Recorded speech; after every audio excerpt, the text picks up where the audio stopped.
Bonsoir à tous. L'entretien du jour reçoit aujourd'hui Malick Faye. Il est responsable communication du Parti socialiste sénégalais en France. Bonsoir. Bonsoir, Monsieur Parézo. Merci d'avoir accepté notre invitation. C'est la deuxième fois que je reçois en quelques jours quelqu'un qui se réclame du Parti socialiste sénégalais en France. Et vous, il faut juste qu'on dise que vous n'êtes pas de la coordination dont j'ai reçu le secrétaire général la semaine dernière, c'est ça?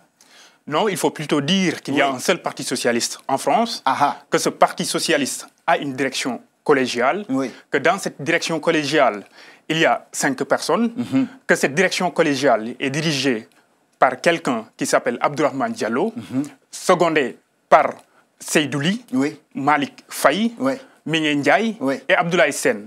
C'est ça la composition du Parti socialiste de France. Et ça regroupe aujourd'hui Vision socialiste, les jeunes socialistes, dont j'étais ancien secrétaire, Agora socialiste, et l'ancien coordonnateur qui est Abdoulaye Sène. Donc c'est ça le Parti socialiste du Sénégal en France. Toute autre personne qui se réclame coordonnateur ou quoi que ce soit du Parti socialiste aujourd'hui est un usurpateur. Rien de plus. J'aime bien votre détermination à prouver qu'il y a en réalité 2 ailes du Parti socialiste en France et qu'il y en a un qui suit la ligne du secrétaire général Ousmane Tanor Dieng, c'est ça, et il y a un autre qui, on va appeler le Parti socialiste des frondeurs, qui suit Khalifa Sall. Dites-le pour que tout le monde comprenne que c'est ce qui se passe dans votre parti. Ce n'est pas 2 ailes, c'est environ 5 personnes, dont la majorité n'a même pas été socialiste, qui ont osé défier le Parti socialiste, qui ont osé. Pourquoi? Parce qu'on n'a pas le droit d'avoir une voix dissonante au sein du Parti socialiste. On a le droit d'avoir une voix dissonante dans le Parti socialiste. Il y en a, mais lorsqu'on prend les décisions par la majorité, on doit suivre. C'est quoi la décision par la majorité? Une circulaire n'est pas une décision par la majorité. J'ai cru comprendre que c'était l'Assemblée générale qui nommait les membres de la coordination. Lorsque pendant 15 ans, 5 personnes qui étaient candidats ont bloqué la coordination de France en espérant exister, c'est tout à fait normal pour l'organisation d'un parti et pour qu'il y ait de l'ordre qu'une circulaire vienne du haut du secrétaire général Ousmane Tanor Dieng, la personne qui a été légitimement élue par un congrès, prenne une décision de remettre de l'ordre. C'est ce qui s'est passé. Ces personnes n'ont même pas été capables de changer les choses, sont partis défier le parti avec des structures parallèles, avec des ennemis du PS, notamment le PDS, des ennemis du PS. Vous n'avez pas d'adversaires, vous avez des ennemis au Parti socialiste. Ces gens-là, ce ne sont pas des adversaires, ce sont des ennemis.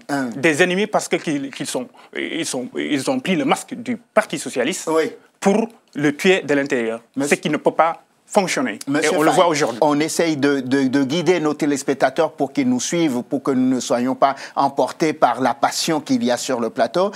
Donc, ce Parti socialiste dit qu'il fait partie de la majorité présidentielle, sauf qu'à l'intérieur de ce Parti socialiste, il y a une voix qui est un peu plus haute que d'habitude. C'est Khalifa Sall, qui est le trublion au sein de ce parti et dont la voix est dissonante et qui ne veut pas que ce parti puisse faire allégeance au président Macky Sall, tout simplement. Alors, il se fait entendre, il y a un certain nombre de personnes à l'intérieur du parti qui pensent comme lui et qui sont avec lui. À ce moment-là, votre secrétaire général, M. Tanor Dieng, va prendre une décision, il va exclure Khalifa Sall du Parti socialiste.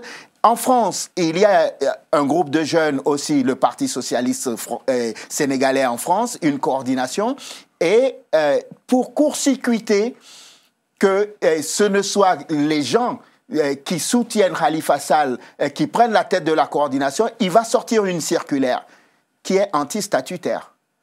Totalement faux.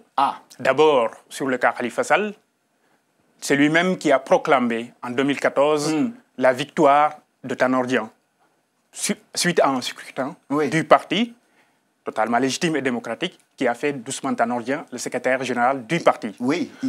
Ce statut, il n'y a pas un problème sur ça. Ce statut lui a donné des prérogatives, notamment de faire respecter les textes. Les textes du parti, qu'est-ce qu'ils disent? Ils disent que toute personne qui défie le Parti socialiste est exclue. Peut être exclue. On ne les a pas exclus, ils ont fait en 2016, nous ne leur avons pas exclus. On a laissé passé, on leur a demandé de venir s'expliquer, de s'excuser. Ils ne l'ont pas fait. On leur a essayé, ils ont continué pour détruire le parti à partir de l'externe. En un certain moment, il fallait prendre une décision. Lorsqu'on est dans un parti politique, lorsqu'on fait partie d'une association, lorsqu'on fait partie... C'est l'armée, en fait, le Parti socialiste. Ce n'est pas l'armée. C'est tout simplement, en tout cas, lorsqu'on s'engage, on doit renoncer. On doit renoncer à ces libertés individuelles qui font tout simplement que le parti, le groupe marche. Et eux, ils ont refusé la légitimité de la majorité. Très bien, on a donc compris. Et pour la circulaire, juste pour ajouter ça, cette circulaire, comme je le disais tout à l'heure, c'est tout à fait normal. Ça fait partie des prérogatives du secrétaire général pour organiser les structures. Et elle est tout à fait soutenue par l'ensemble des camarades. Juste quand vous dites c'est tout à fait normal, ce n'est pas le mode de désignation de la coordination. Vos statuts ne disent pas qu'une coordination est nommée par circulaire. Nos statuts disent qu'une coordination doit être élu. Merci. Sauf que, à partir du moment où on a fait 15 ans sans pouvoir changer les choses, là, c'est normal et c'est obligatoire que le secrétaire général du parti prenne la décision de faire ce qu'il faut, c'est-à-dire de mettre quelqu'un qui va permettre au parti, à la coordination, de fonctionner. C'est ce qui s'est passé. Monsieur Faye, vous êtes un homme extrêmement intelligent et vous savez que si Monsieur Dieng avait la moindre assurance que si on organisait les élections et on pouvait élire à la tête de cette coordination en France quelqu'un qui lui faisait allégeance, il aurait laissé faire. Mais comme il n'était pas sûr de gagner, et qu'est-ce qu'il a fait? Il a sorti une circulaire pour pouvoir court-circuiter ceux qui étaient en face et qui étaient en position de force. C'est ça la vérité. C'est tout à fait faux. La personne que M. Dieng a mis ici, c'est celle-là. Lorsque M. Dieng leur a demandé de renouveler, alors qu'on n'avait pas atteint le taux de 75% nécessaire pour renouveler, aller gagner les élections. Cette personne leur a dit, allons aux élections. Ils ont refusé, ils ont bloqué. M. Dieng a envoyé quelqu'un depuis Dakar, le député Chersek, pour que cette personne vienne trouver un consensus parmi les candidats. Ils ont boycotté ça.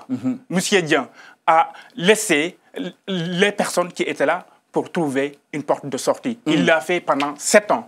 7 ans, je dis. Ça n'a jamais fonctionné. Abdourahmane Diallo est secrétaire général de cette coordination qu'on appelle aujourd'hui coordination circulaire, n'est-ce pas? Coordination du Parti socialiste du Sénégal en France. Oui, circulaire. Et il faisait partie, à un moment donné, du Parti socialiste, n'est-ce pas? Il a toujours fait partie du Parti socialiste. Il n'est jamais parti. En tout cas, je n'ai pas cette information. Moi, je l'ai connu au RSD. Je l'ai connu en tant que Parti socialiste. Il n'est jamais parti au RSD. Moi, je l'ai connu en tant que socialiste. Il n'est jamais non plus parti dans le Parti Teki. Je vous assure que je l'ai toujours connu en tant que Parti socialiste. Très bien. Et il est très compétent. Je ne mets absolument pas. Il est convaincu aussi par la ligne du parti. Et il a beaucoup de monde avec lui. Il s'est dirigé. Il le fait aujourd'hui. Très bien. On va poursuivre, puisque vous faites partie de la coalition qui soutient les actions du président Macky Sall. On va détailler un peu ces actions et regarder de plus près ce que fait le président Macky Sall, que l'aile, donc Ousmane Tanor Dieng, supporte et soutient. On a vu un spectacle incroyable d'un pays qu'on nous a présenté depuis quelque temps comme un pays démocratique, incroyablement démocratique, le Sénégal. Un spectacle qui ne vous glorifie pas. Votre Assemblée nationale, les députés ont failli en venir aux mains lors de la réforme de la loi électorale. Ça vous a plu, le spectacle? Il faut plutôt dire qu'il y a un député de l'opposition que je trouve un peu irresponsable, qui a voulu, effectivement, taper quelqu'un. Mais ce qui s'est passé à l'Assemblée nationale, et on doit tous s'en féliciter que ça se passe en Afrique, c'est que le président de l'Assemblée nationale laisse la parole à tous les députés qui s'en sont pris à lui. Il y en a quelqu'un, par exemple, de PDS qui a osé déchirer. Ça ne se fait pas, ce n'est pas un comportement normal dans une Assemblée nationale, qui a déchiré sur place le projet de loi. Ça ne se fait pas. On a vu des députés à qui on n'a pas donné la parole, qui ont voulu à tout prix empêcher les gens de s'exprimer, notamment en éteignant les micros de l'Assemblée nationale. Ça, c'est pas normal. Mais ce qui compte, c'est que la loi est passée. Très bien. Et les débats ont eu lieu. Je vois vos yeux scintiller. Et vous êtes tellement content que cette loi soit passée. Expliquez à nos téléspectateurs ce que prévoit cette loi et pourquoi il y avait eu cette colère de l'opposition.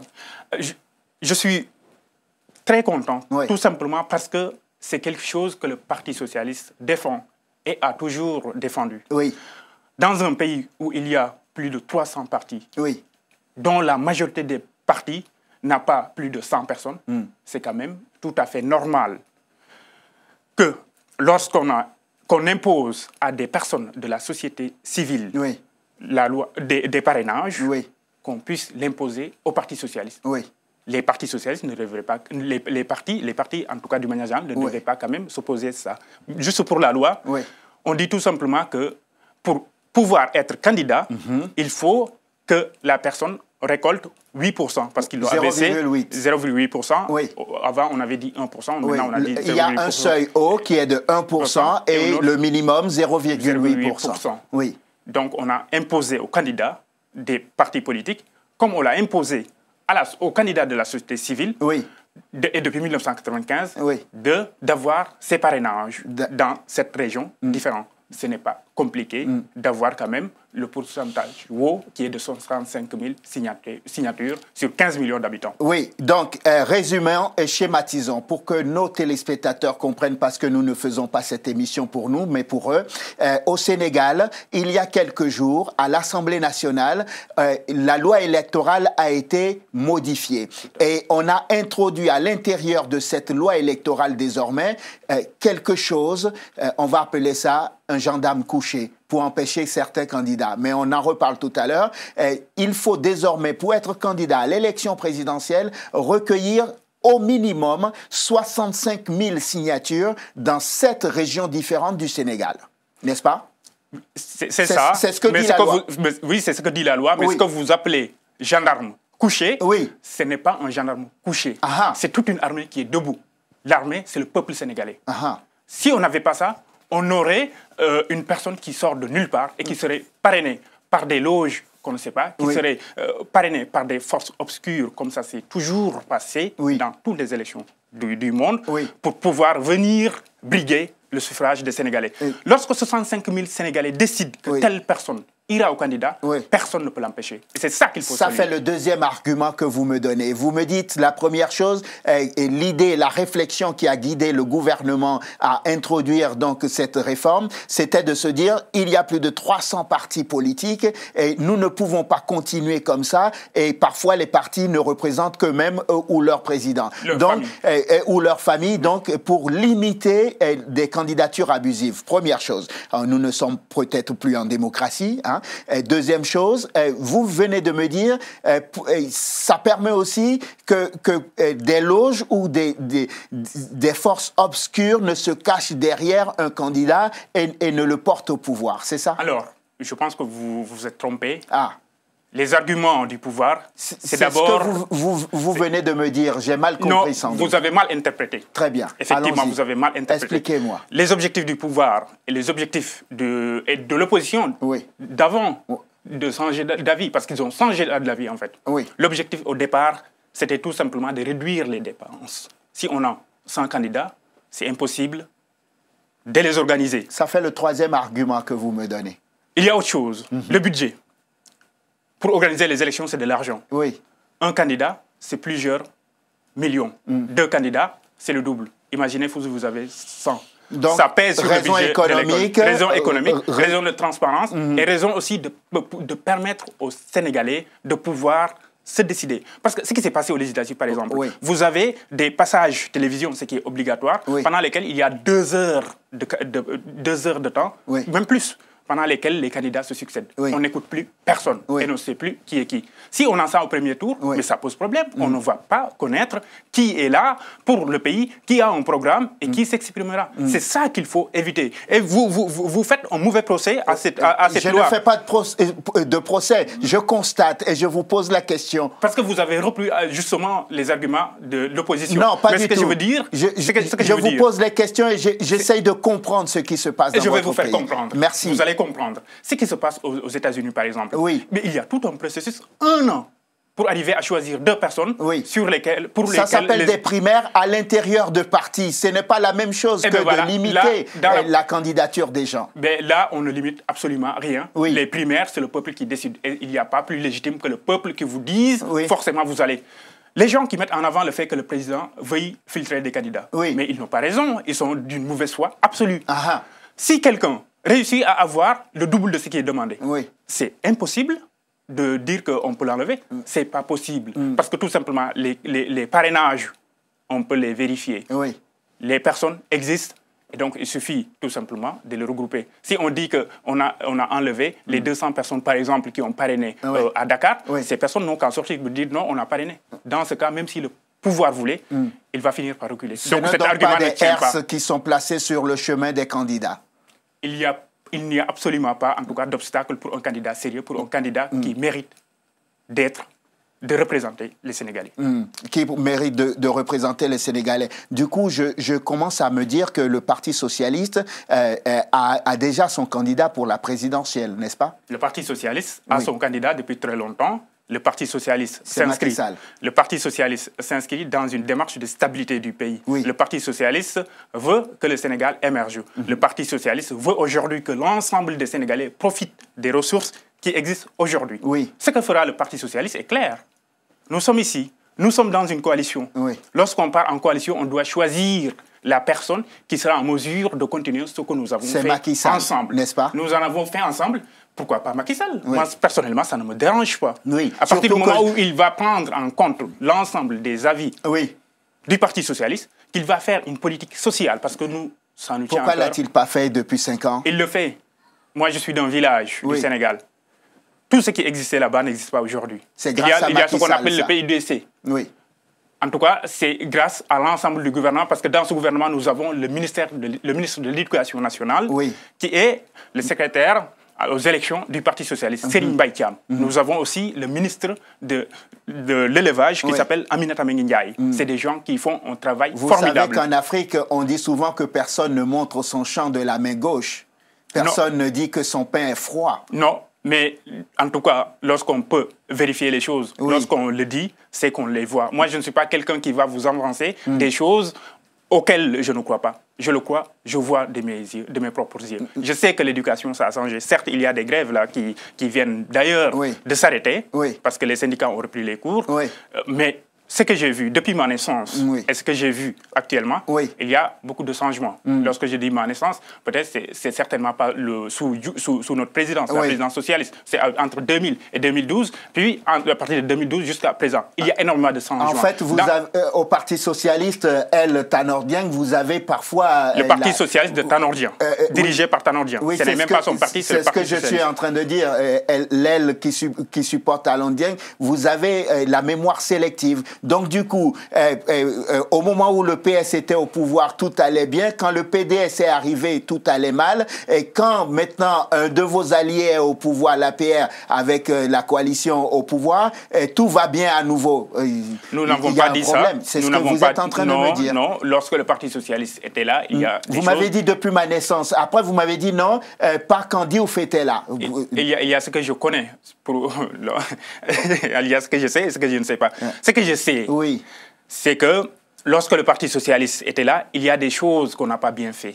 Et on devrait les faire, on ne les a pas fait. Lorsque Macky Sall est arrivé, il l'a fait. Macky Sall il a réalisé votre rêve. Non, pas notre rêve. Notre rêve, c'est de développer totalement le Sénégal. Il est sur le chemin. L'idéal, on ne pourra jamais l'atteindre. Mais si c'était le PDS qui était à la place aujourd'hui, on allait directement vers l'abîme. Le PDS l'a commencé à partir de 2004. Parce qu'entre 2000 et 2004, il faut être d'accord.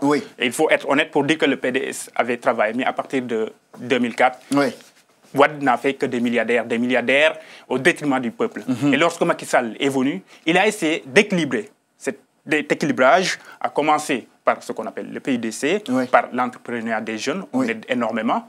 Il y a des choses, évidemment, qu'on peut améliorer. Je suis d'accord. Monsieur Faye, il faut qu'on avance parce qu'il nous reste à peu près 5 minutes.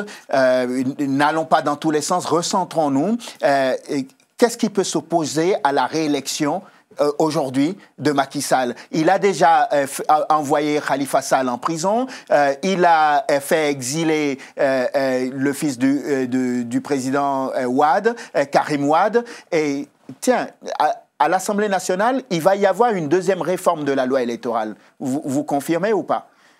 J'en ai pas écho, mais dire que... Pardonnez-moi, je vais finir et vous me répondrez. Est-ce qu'on ne va pas étudier de mettre cette phrase exacte dans la loi électorale? Ne peut être candidat que celui qui est électeur. Moi, c'est tout à fait normal qu'on fasse ça. Parce que pour être électeur, il faut d'abord jouir de ses droits civiques. Donc, pour être candidat, il faut être électeur. C'est ça la phrase qui va être introduite dans la loi électorale. Tout à fait. Vous me disiez que vous n'étiez pas au courant. Mais si, ça c'est parce que je ne pensais pas que c'était ça exactement, ce que vous voulez dire. Oui. Mais ce que je veux dire, c'est que d'abord, dire que c'est Macky Sall qui a envoyé Khalifa Sall et Karim Wade en prison, c'est insulter l'ensemble des Sénégalais. De l'ensemble des Sénégalais qui a fait confiance à sa justice. Je n'avais pas l'intention d'insulter le Sénégal. C'est insulter aussi les magistrats, les avocats, toute la justice vraiment sénégalaise qui a quand même pris des décisions et chaque jour qui prend des décisions qui ne convainquent pas à Macky Sall. Macky Sall n'a pas le pouvoir d'envoyer qui que ce soit en prison. Dans ce qui s'est passé avec Karim Wade, il a détourné des milliards pour sortir de la prison parce qu'il n'avait plus le choix. Il a eu peur. Il était fatigué, il a négocié pour partir au Qatar. Personne ne l'a obligé. Il est parti tout seul. Dans le cas... Ça ne vous choquera pas, par exemple, que Karim Wade ne soit pas candidat, par exemple, parce qu'éliminé par cette disposition de la loi électorale? Pas du tout, parce que s'il est candidat, s'il est président, il va encore prendre l'ensemble de notre argent. Et il va nous ramener là où on était en 2011. De dire ça, non? C'est très réducteur de dire ça, non? Absolument pas, parce qu'on a déjà vu ce qu'il a fait. Et Khalifa Sall? Il faut qu'il paye pour ce qu'il a fait. Pour Khalifa Sall, c'est malheureux. Mais pour lui, ce qui s'est passé, malheureusement, on ne peut faire que déplorer ça. Pourquoi vous avez un sourire malicieux en disant ça? Non, parce que Khalifa Sall était quelqu'un que j'apprécie bien. Il n'est pas mort quand même. Oui, mais en tout cas politiquement, il a fait ce qu'il ne fallait pas. Lorsque le Parti socialiste, lorsque les maires du Parti socialiste étaient élus en 2009, Ousmane Tanor Dieng, notre secrétaire général qui connaît très bien l'État, leur a dit il faut faire attention à ce qui peut vous tuer. C'était les deniers des mairies. D'une manière générale, en Afrique, lorsqu'on a l'argent, on en abuse. Et malheureusement, il ne s'est pas enrichi personnellement, mais il a servi des gens. Des gens l'ont utilisé pour avoir cet argent. Et finalement, il a payé les pots cassés d'une gestion qui n'a pas du tout été claire. Moi qui suis partisan de la gestion sobre et vertueuse, malheureusement, je ne peux rien dire sur ça. Il ne doit y avoir que vous qui êtes partisan de la gestion sobre et vertueuse. J'ai vu que M. Tanor Dieng, qui dirige le HCCT, c'est le Haut Conseil des collectivités territoriales. J'ai vu qu'il n'avait pas déclaré ses biens. C'est qui a dit ça? La presse. On l'a écrit en ligne. Qu'est-ce qu'on en sait? Personne. Il n'y a pas une obligation de publier la déclaration de quoi que ce soit. Ne me dites pas oui. Mais qui vous a dit qu'il ne l'a pas fait? Moi, c'est la question que je vous pose. Qui vous a dit qu'il ne l'a pas fait? C'est moi qui pose les questions. Celle-là, je vais vous la remettre. Je vais me permettre pour une fois pour vous dire qui vous l'a dit qu'il ne l'a pas fait.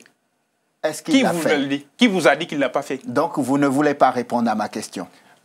Je ne chercherai même pas à répondre, tout simplement parce que je pense, cette fois-ci, mais vraiment, c'est des bruits de couloir qui disent que Ousmane Tanor Dieng n'a pas déclaré. De toute façon, quand on fait partie de la majorité présidentielle, on peut fermer les yeux sur 2 ou 3 choses, c'est pas grave. Absolument pas, parce qu'il y a plusieurs dossiers qui concernent la majorité présidentielle qui sont chez le procureur. Il y a des personnes qui ont payé... C'est aussi bizarre que ça n'aille pas aussi vite que pour les opposants. Dans la justice, il y a quand même des lenteurs qu'on ne peut pas expliquer. Il y a plusieurs milliers de Sénégalais qui sont dans des prisons, qui ont fait 10 ans sans être jugés. Ça, c'est un problème. Vous trouvez ça bien, vous? Ce n'est pas bien. C'est la raison pour laquelle on doit réformer la justice. On doit ajouter, en tout cas, des moyens. Vous êtes d'accord qu'il faut réformer la justice? Il faut réformer la justice, il faut leur donner des moyens. Parce que le problème, c'est vraiment une question de moyens. Ils n'ont pas suffisamment d'argent pour juger ça. On va conclure cette émission. Je vais vous poser la question, on va revenir là-dessus. Maintenant que le président Macky Sall a donc écarté les rivaux, qu'est-ce qui peut encore s'opposer à sa réélection? Encore une fois, le président Macky Sall n'a pas écarté des rivaux. C'est que ce que je sais et ce dont je suis sûr, c'est qu'il n'y a personne aujourd'hui qui est vraiment sérieuse pour pouvoir succéder à Macky Sall. Il va se succéder à lui-même, c'est clair et net. Maintenant, ce dont on doit discuter, c'est vraiment le pourcentage. Personnellement, moi, je pense que si on a en dessous de 56%, ce serait quand même un échec. Mais ce qui est sûr, c'est que les 50%, 52% sont assurés. Parce qu'il n'y a personne qui a un programme, il n'y a personne qui a une vision politique aujourd'hui comme Macky Sall, il n'y a personne qui a une force, une coalition composée notamment du Parti socialiste, de l'AFP et d'autres mouvements, qui a cette capacité de mobiliser des électeurs, de mobiliser les Sénégalais sur un projet commun pour pouvoir arriver à succéder à Macky Sall. Il est le seul qui a aujourd'hui cette capacité. Et le Parti socialiste a décidé définitivement de ne plus exister? Absolument pas. Le Parti socialiste existe. La raison pour laquelle je suis là, nous avons des ambitions. Les ambitions, c'est d'abord pour les Sénégalais et puis pour le Parti socialiste. Nous n'avons jamais renoncé à notre vocation d'exercer le pouvoir. Nous l'exerçons aujourd'hui. Demain, nous l'exercerons aussi en tant que chef. La seule chose qui change ici, aujourd'hui, avec le Parti socialiste, c'est que nous ne sommes pas chefs. C'est Macky Sall, le président Macky Sall, qui est chef. Mais nous exerçons le pouvoir. Il faut l'assumer. Et Ousmane Tanor Dieng espère toujours être Premier ministre de Macky Sall. C'est pour ça que vous soutenez sa réélection? Pas du tout. Ousmane Tanor Dieng n'est pas animé par une vocation de devenir Premier ministre. Mais si on le lui proposait, il dirait pas non. Je pense que si on lui proposait, il dirait non. Malick Faye, merci. Responsable communication du Parti socialiste sénégalais en France, Parti socialiste, Ousmane Tanor Dieng, pour être tout à fait précis, pour que les gens ne vous confondent pas avec ceux qui soutiennent Khalifa Sall. Parti socialiste du Sénégal en France, dirigé par Ousmane Tanor Dieng. Je vous remercie, M. Parézé. Merci d'être venu dans l'entretien du jour. Merci à vous de nous avoir suivis. Je vous souhaite de passer une excellente suite de programmes. Évidemment, sur Télésud, on se donne rendez-vous demain pour un nouveau numéro de l'entretien du jour. D'ici là, portez-vous bien. À demain.